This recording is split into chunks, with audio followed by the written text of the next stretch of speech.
Hey cheeky dogs, I am so excited that we finally have new episodes of Bluey on Disney Plus worldwide now, because I can share with you then all of the amazing Easter eggs from the episode stories. This episode of Bluey is called Stories. Now, we have a lot of specific character Easter eggs in this, and I absolutely want to start off with Winton first, because he is the MVP, I think, of this episode, even though it's specifically meant to be about Indy. Plop. So let's go through all the fun pop culture references though that we see from Winton in this episode stories. So the first one we see is that he uses the idea of Groucho glasses with the beeswax. Now this is a really old novelty item that's been around since the 1940s and was actually based off the comedian Groucho Marx. I love that they kind of brought in a very stereotypical kind of novelty gag that kids would normally do. The next very obvious pop culture reference though is the Arnold Schwarzenegger one. When Winton gets super buff, he flexes his pec muscles just like we've seen Arnold Schwarzenegger do as well, and does a little eyebrow lift too, which also kind of reminds me of The Rock a little bit. The next one we see is when he just randomly whips out a red electric guitar. I told you Winton had a kind heart. And this could have two possible references. The first one could be a reference to Bill and Ted's Excellent Adventure, where they do guitar riffs all the time, and we also see them have a red electric guitar at one point. Or it could be a Back to the Future reference, where we see Michael J. Fox's character doing the Johnny B. Good solo, and he goes all of a sudden into this full-on electric style solo, and he has a very similar red guitar as well. So it could possibly be one of each. I don't know. I kind of feel like maybe it's more of a Bill and Ted reference, but let me know in that comment section down below which one you think it is. We then see Winton lifting up and moving around, which kind of reminds me a little bit of Toy Story, Buzz Lightyear, or Emperor Zurg kind of vibes. We then see him though quite obviously go into Transformer mode, and we know from Costa Kassab, who's one of the artists, that he has also referenced that yes, this is a Transformer reference where Winton turns into a car and it's got a whole beep beep beep beep music as well. The Rainbow Tears scene, though, is, I think, maybe the hardest one, because it stumped everyone. Even the ladies over at the Gotta Be Done podcast, Mary and Kate, they could not figure this out. I put it out actually on my Instagram as well as my TikTok to see if anyone else could figure it out, and the main options people seem to think was either it was a Centaur World reference, or it was the Snapchat filter reference, or maybe even Gravity Falls reference. But the most obvious one was the Doctor Strange reference at the end, with Winton gliding up into the air with his red cape, just like Doctor Strange, and doing kind of the magic coming out of his hands, just like Doctor Strange does as well. Thanks for your help, Winton. So moving on from Winton then, let's talk about the talking horse in this. Major Tom? Hi, Major Tom. And most specifically with the amazing cameo that we have from Lin Manuel Miranda. Now, actually, all the way back in 2020, he was in an interview saying that he would love to guest star on Bluey, but thought that he never could. Guest star on? Oh, I thought you were going to say, was I watching? The show we watched the most during the pandemic was Bluey, because it is the only kids show that the whole family can be hysterically laughing at, but I wouldn't dare guest star on it. You need to be Australian to be on that show. And actually, originally the talking voice was meant to be voiced by Joe Brum, the creator himself, but instead they ended up asking Lin Manuel Miranda. He said yes, and that's why we have him now as the talking horse. And Winton, Old MacDonald does have a horse, but she was on holiday when they wrote the book. And the name Major Tom also might have been possibly influenced by him as well. They asked Calypso if they could go see Major Tom, the horse who lived next door. So Major Tom, of course, is an obvious David Bowie reference. David Bowie had the persona called Major Tom. He referenced it multiple times in different musics, most specifically in Space Oddity. But for those of you who didn't know, when David Bowie passed away, Lin Manuel Miranda was actually working on the music for Moana, and David Bowie actually inspired his choice of music for the song Shine. So again, we kind of have a little bit of linking with Lin Manuel Miranda and David Bowie both being musical geniuses, the influence that David Bowie had on Lin Manuel Miranda, Major Tom.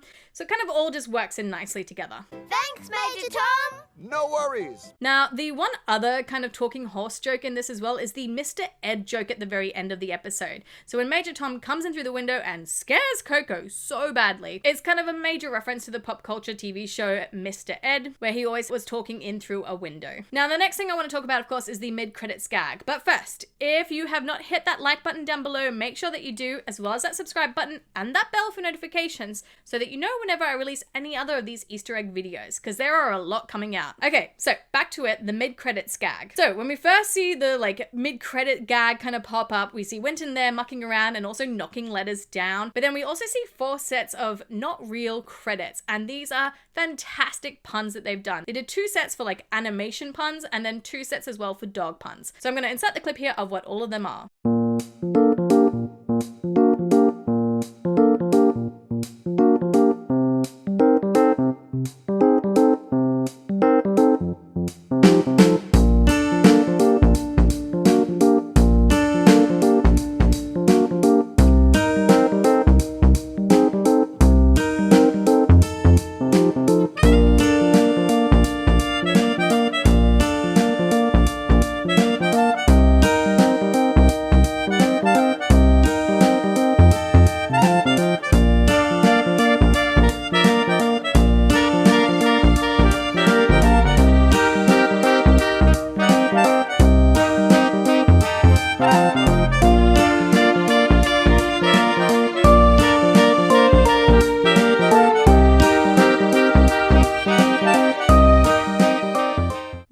Definitely were my favorite, especially the fact that these are all dog breeds that we have already seen in Bluey. So speaking of animals, let's look at some of the other little animal hidden details and jokes in this. So when the kids are all making beeswax animals, we see Bluey making a whale, which I feel like is a reference to the episode Whale Watching. And I only think that because Chloe is also making an octopus, which was her other major episode, the episode Octopus. The horse as well that Indy is making and the struggle that she's having with it is kind of like this ongoing gag, joke, behind the scenes kind of thing. So apparently Joe Brum always had difficulty with drawing and animating horses, and we see this gag reappear again in the episode Dragon, where Chili also has this problem as well, but she just has to work a bit harder at trying to get it. But it also appears that Bandit also really struggles with drawing horses too. So again, I like that they just have had this reoccurring idea of how difficult horses are. And of course, we also see little details in the classroom with the dog bones pulled out of the chair. And I do also love to see that we get different angles of Bluey's school as well. And it's very Montessori with the open kitchen. I love it. I think it's just so beautiful. Now, let's talk about the traditional Easter eggs. And we only have long dog ones in this one, but we do have 2 very fun ones.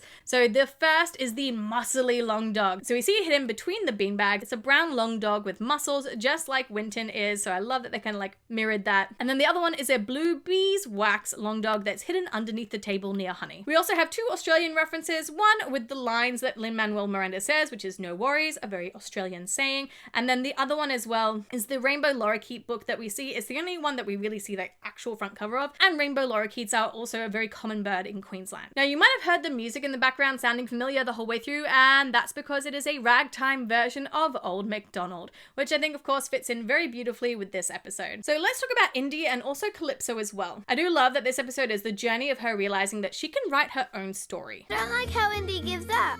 Well, why don't you tell a different story? And not let other people's perceptions change her, because that's a really easy thing to do. And we see her trying to almost just change because it's an easy thing to do, but Winton stops her. Why don't I just say my horse is a cow? But it's not a cow, it's a horse.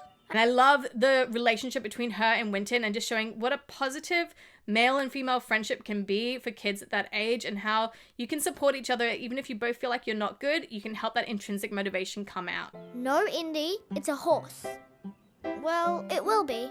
We just have to work at it. I also love that Indy says the title card, and you might have noticed, because I didn't, but Indy's hair has changed. It actually changed already in previous seasons, but she used to have really long hair, and now she has short hair. So just a random thing that I only really just noticed. Now, a lot of the time as well when we see Indy, especially at school, she is kind of working alongside Calypso. So especially in the episode Mums and Dads and Early Baby, Calypso's there guiding the kids, and yet again she's also here guiding Indy and kind of Winton, but mostly Indy, into discovering how she can write her own story as well with this. And then at the end, I just want to kind of mention Coco, because I thought Coco, how she was reacting to Winton was going to lead into something with season 3C, but it doesn't. But I do feel like we should still point out some of the funny moments with her. Booger! Ew! Winton, why can't you just be good? Because I'm not good. Which I feel I thought was going to be a bullying storyline that maybe we would see resolved in Wild Girls, but we don't really. But her getting jump scared at the end with Major Tom was a pretty funny moment. Major Tom? So overall for me for this episode, I feel like it's like a 4.5 out of 5 long dogs. I really loved it. The guest star was awesome. It was like a really fun pop culture reference and just like a dream sequence almost of seeing what was happening. And I just really love that idea for a story. And of course, I'm going to have a lot more of these Easter eggs and specific like Bluey theory videos coming out. So don't forget then to hit that like button down below, as well as that subscribe button and that bell for notifications, so you know when all of those Bluey videos come out. But until then, I have picked you cheeky dogs out a few other videos that maybe you would like to watch, and I'll see you all in another video. Mwah! Bye!